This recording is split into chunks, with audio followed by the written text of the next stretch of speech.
Hello, dear students. We will now be discussing about the first P of the four Ps, which is the product.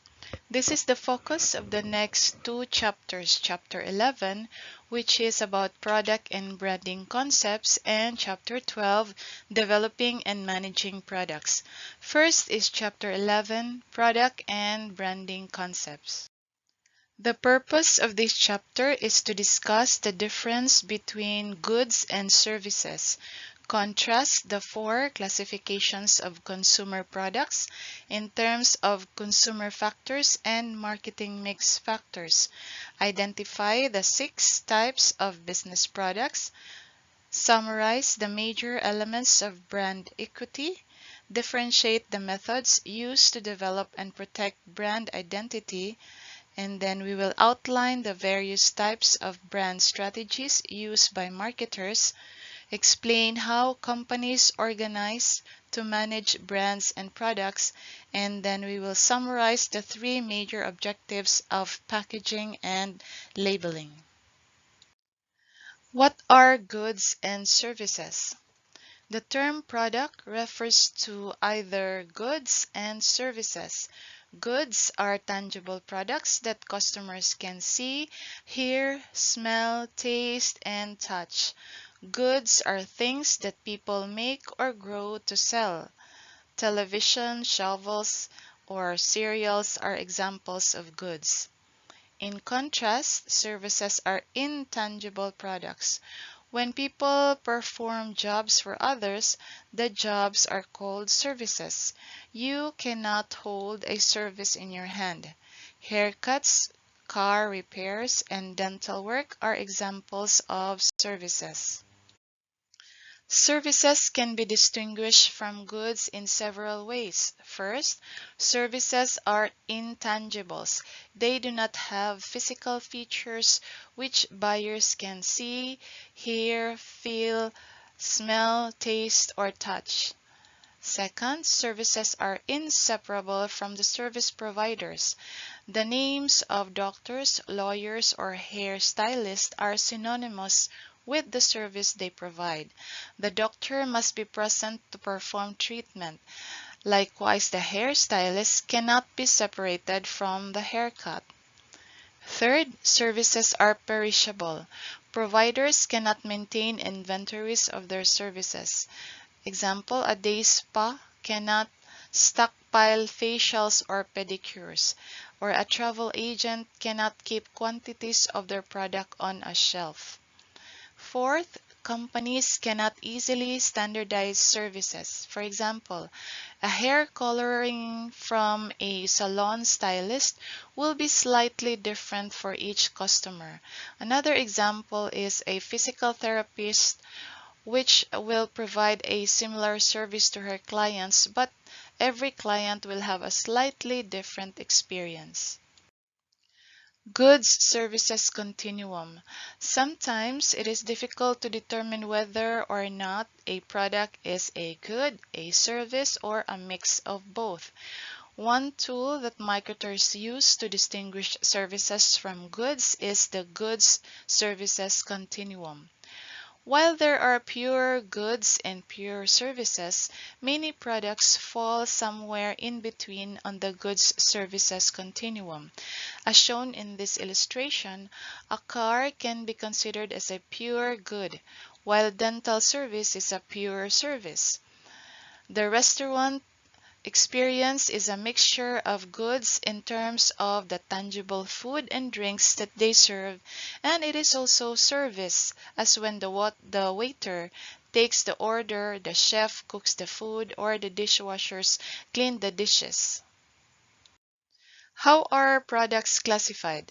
As mentioned in the earlier chapters, products are classified into consumer products and business products.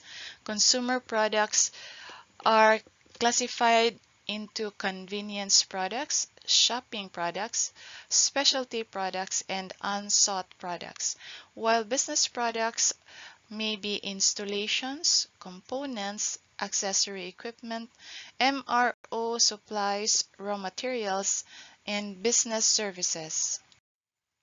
Not all consumer products can be marketed the same. A good starting point for a company building a marketing mix is to understand the type of product it is selling. Consumer products are classified into four groups as mentioned. Convenience products are goods and services consumers want to purchase frequently, immediately, and with minimal effort. They are generally what you will find in a convenience store. Examples: milk, bread, toothpaste are goods. For services, convenience services include 24-hour roadside assistance or walk-in nail salons, copy shops, and dry cleaners. Marketers further subdivide the convenience category into impulse items, staples, and emergency items.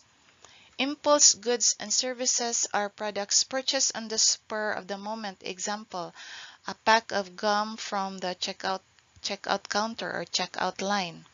Staples are convenience products that consumers frequently purchase to maintain a ready inventory or ready supply.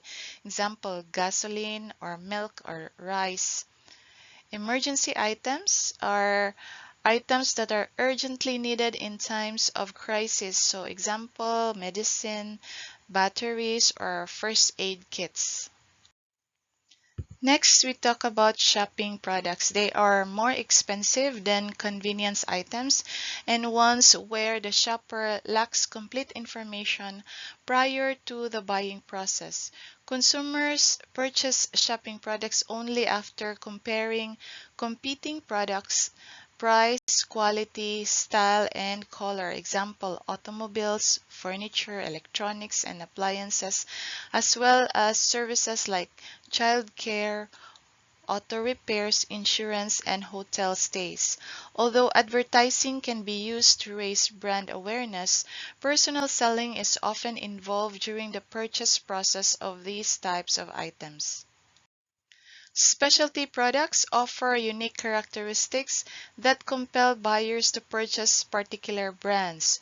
Purchasers of specialty products typically undergo an extensive search for their first purchase of a particular product or brand.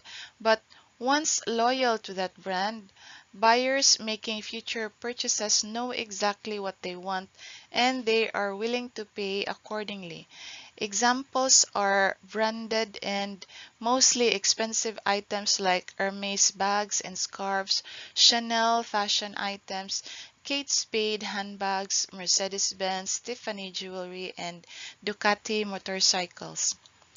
Unsought products are those that consumers do not normally go looking for. Example: insurance or dental checkup, funeral services.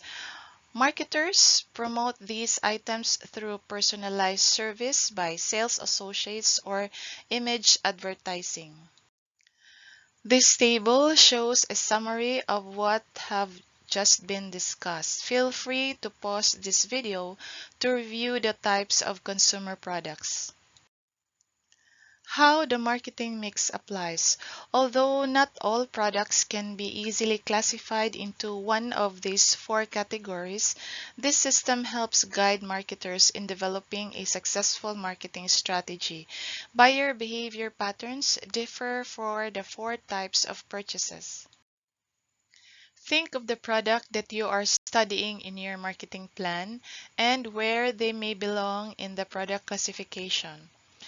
Let us compare how marketers develop marketing strategies according to factors important to consumers. In terms of planning time involved in the purchase, consumers need very little time to plan on purchasing convenience products because they are products that are frequently used. Shopping products takes considerable amount of time to plan and decide as shoppers need to compare items and goes through a selection and comparison process between items.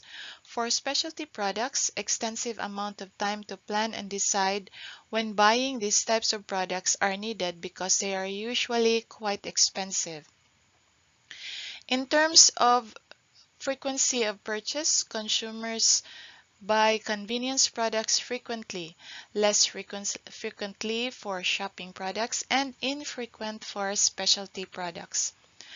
As to how important is convenient location for the items, for convenience products, location is critical as they have to be placed in areas where consumers can easily find them when needed.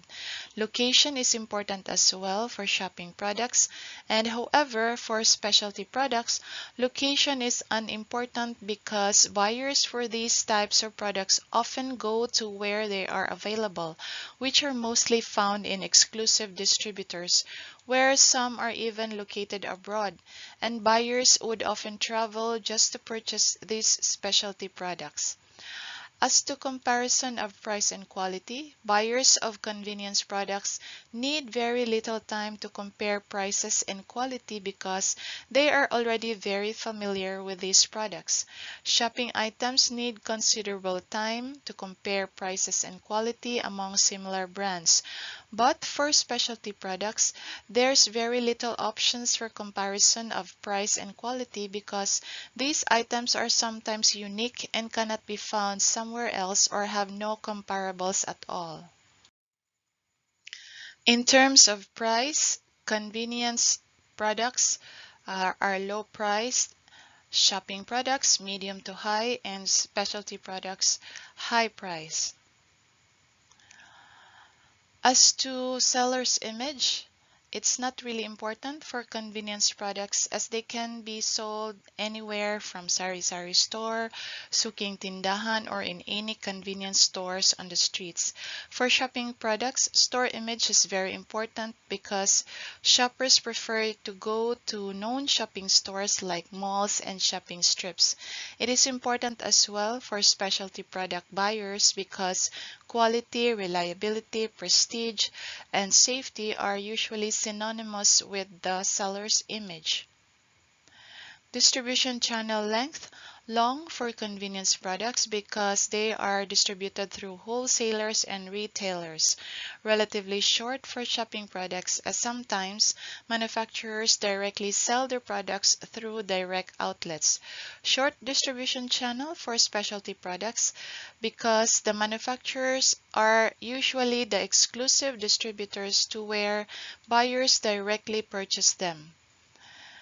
As to number of sales outlets, many for convenience products, few for shopping products, and very few outlets for specialty products. And sometimes in other specialty items, there is only one outlet per region. As to promotion, advertising and promotion by producer is important for convenience products. For shopping products, it can be a combination of personal selling and advertising. For specialty products, there is emphasis on personal selling and supported by image advertising. Let us now talk about business products. The classification system for business products emphasizes product uses, not customer buying behavior. Business market products generally fall into one of 6 categories for product uses: installation, accessory equipment, component parts and materials, raw materials, MRO supplies, business services. Installations are major capital investments in the B2B market. Installations include major capital investments for new factories, for example, heavy machinery, customized software, major telecommunication systems. Price typically does not dominate purchase decisions. Accessory equipments are products such as power tools, computers, and office furniture that typically cost less and last for shorter periods as compared to installations. Price is often the biggest driver of purchasing decisions. Marketing requires continuous representation and dealing with widespread geographic distribution of purchasers. Next, we have component parts and materials. These are finished business products of one producer that become part of the final products of another producer. For example, the processing chips for iPhones. Purchasers of these products need regular, continuous supplies of standardized products. Satisfied customers often become regular buyers. Raw materials are natural resources that become part of a final product. Examples are natural resources such as coal and lumber, or farm products such as beef and eggs. Raw materials typically represent an underlying natural resource that requires minimal processing and packaging, like corn and flour for finished goods. Supplies, or MRO supplies, they are the regular products a firm uses in daily operations, like example, paper and pens. A purchasing manager buys supplies as part of his or her routine job duty. Heavy price competition keeps costs under control. Lastly, business services. They are intangible products that firms buy to facilitate their production and operations. Examples are financial services, insurance services, or services from lawyers. Many service providers sell the same services to both consumers and organizational buyers. Examples, telephone services, you have gas and electricity. So again, the types of business products are installations, which are major capital investments in the B2B market. Accessory equipments are products such as power tools, computers, and office furniture that typically cost less and last for shorter periods than installations. Component parts and materials are finished business products of one producer that become part of the final products of another producer. The raw materials are the natural resources that become part of a final product. MRO supplies, which means maintenance, repair, and operation supplies, they are the regular products a firm uses in daily operations. And then we have business services, which are the intangible products firms buy to facilitate their production and operations. Managing brands for competitive advantage. A brand is a name, term, sign, symbol, design, or some combination that identifies the products of one firm while differentiating these products from competitors. Marketers work to create strong identities for their products and to protect them. Branding is the process of creating that identity. Satisfied buyers respond to branding by making repeat purchases of the same product because they identify the items with the name of its producers. Brand loyalty. The levels of brand loyalty are as follows. Brand recognition refers to consumer awareness and identification of a brand. It is often a company's first objective for newly introduced products. Marketers begin the promotion of new items by trying to make them familiar to the public. Advertising offers one effective way for increasing consumer awareness of a brand. At the second level of brand loyalty, brand preference, buyers rely on previous experiences with a product when choosing it over competitors' products. Brand preferences is common in shopping products such as clothing, electronics, and restaurants. Brand insistence, on the other hand, is the ultimate stage in brand loyalty. This leads consumers to refuse alternative products and search extensively for the desired product. A product at this stage has achieved a monopoly position within the minds of its consumers. Although many firms try to establish brand insistence with all consumers, few achieve this ambitious goal. Brand equity refers to the added value the brand gives to a product in the marketplace. Brands with high brand equity often command comparatively large market shares and higher prices. Brand equity and personality. According to a brand equity system developed by a global ad agencies, a firm builds brand equity on four dimensions of brand personality. First, you have differentiation, which means a brand's ability to stand apart from competitors. Second, relevance. This is the real and perceived per- pertinence of the brand to a consumer segment. Third is esteem. This is a combination of perceived quality and consumer perceptions about a brand. Knowledge is the extent of customer awareness of the brand and understanding of what it stands for. How do companies protect their brand identity? Organizations identify their products in the marketplace in a variety of ways. Sunkist Growers, for example, stamps its oranges with the name Sunkist. IAMS stamps a paw print on all packages of its pet food. And you have Prudential Financial Insurance Company uses the Rock of Gibraltar as its symbol. Although providing a sought-after product is vital for any successful brand, another important step for a firm is to decide how to identify its products in the marketplace. Brand names and brand marks. Brand name is defined as the part of a brand that can be spoken. It can consist of letters, numbers, or words and forms a name that identifies and distinguishes the firm's offerings from those of its competitors. The brand name itself is not associated with any design elements. An effective brand name must convey the brand image and must be easy to pronounce, recognize, and remember. One good example is Coca-Cola. Firms can also identify their brands by using brand marks, which incorporate elements of design. A brand mark or logo is a symbol of or pictorial design that distinguishes a product, such as the check mark for Nike shoes and other well-known symbols used where we don't need the words to recognize the specific brands. Trademarks, a brand for which the owner claims exclusive legal protection.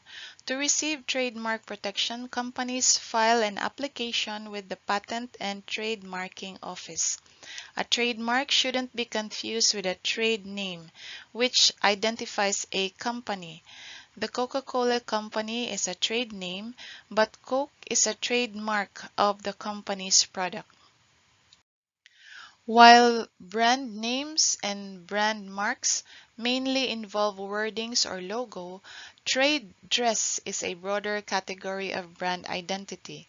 Trade dress is the visual cues used in branding that create an overall look differentiating a brand or product from competitors.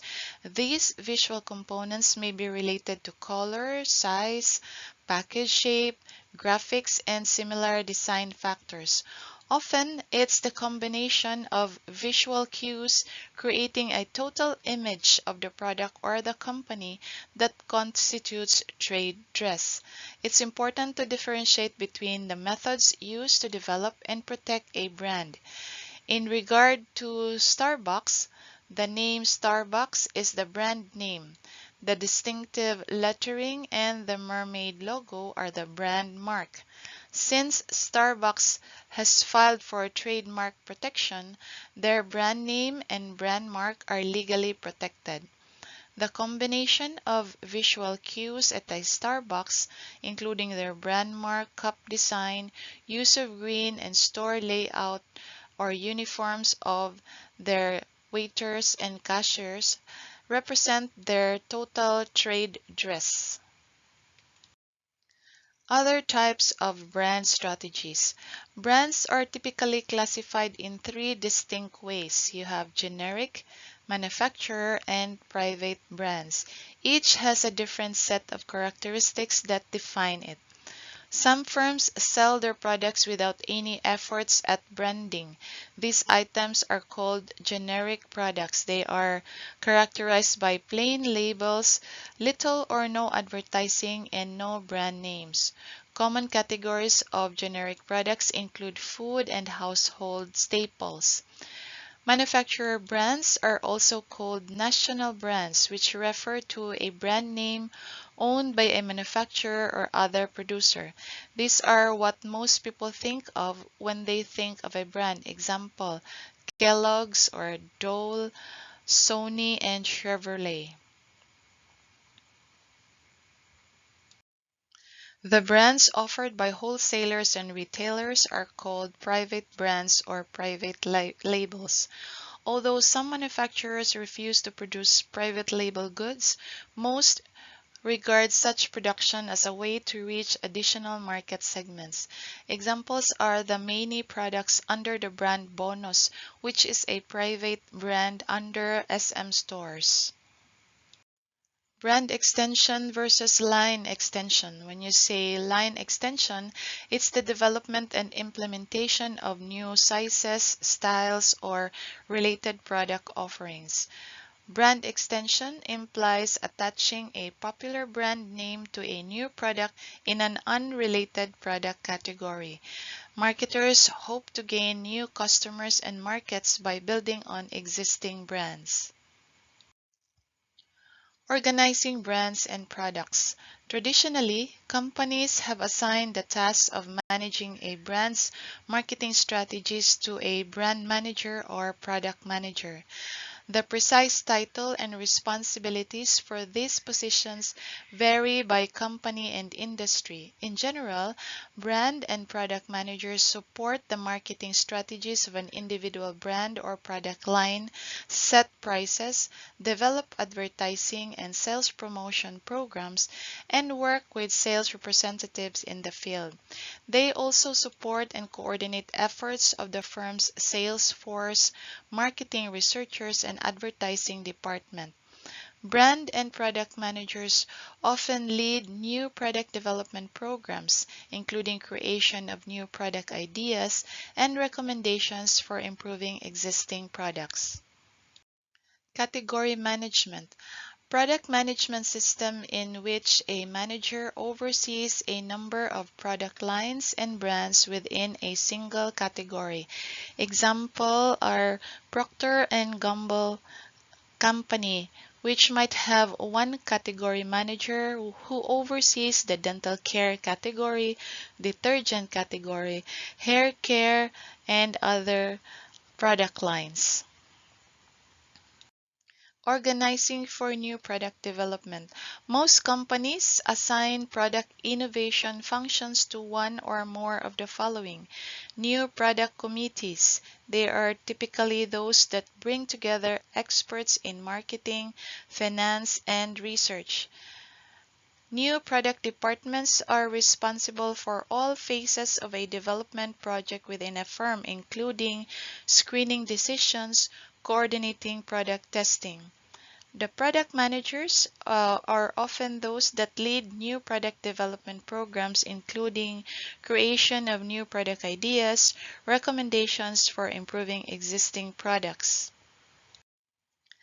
Packaging is very important. The package serves three major objectives. First, protection against damage, spoilage, and pilferage. This offers physical protection for the merchandise or the product inside. Second, assistance in marketing the product.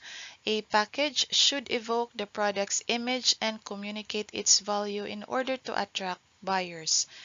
Third is cost effectiveness. Sometimes changes to the packaging can make packages less expensive and better for the environment. Labels were once a separate element applied to a package. Today, they are an integral part of packaging strategy. Labels perform both promotional and informational functions. A label carries an item's brand name or symbol, the name and address of the manufacturer or the distributor, information about the product's composition and size, and recommended uses. Labels also contain other stock-keeping codes that allow retailers to organize products and track inventory. The right label can play an important role in attracting consumer attention and encouraging purchases. While labels serve an important marketing function, certain laws regulate what can be printed on them.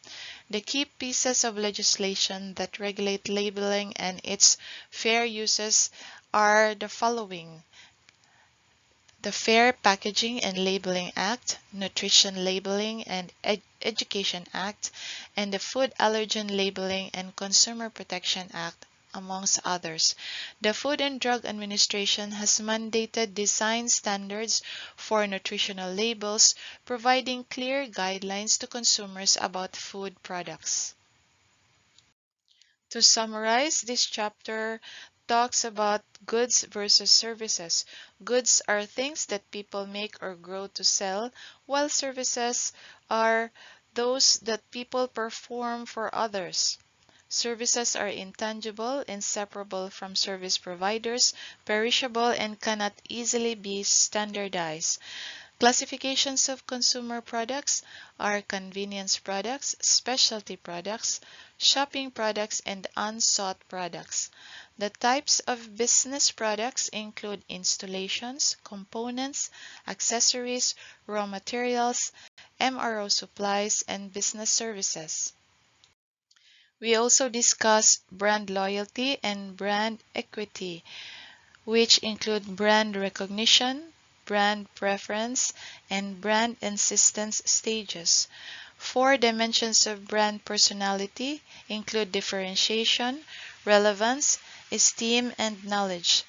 The methods used to develop and protect brand equity are brand names, brand marks, trademark, trade dress. Brand strategies include generic products, manufacturer brands, and private label brands.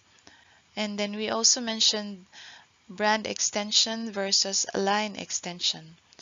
Managing brand and products are the brand managers or the product manager, the category management team, and organizing for new product development include new product committees, new product departments, and product managers.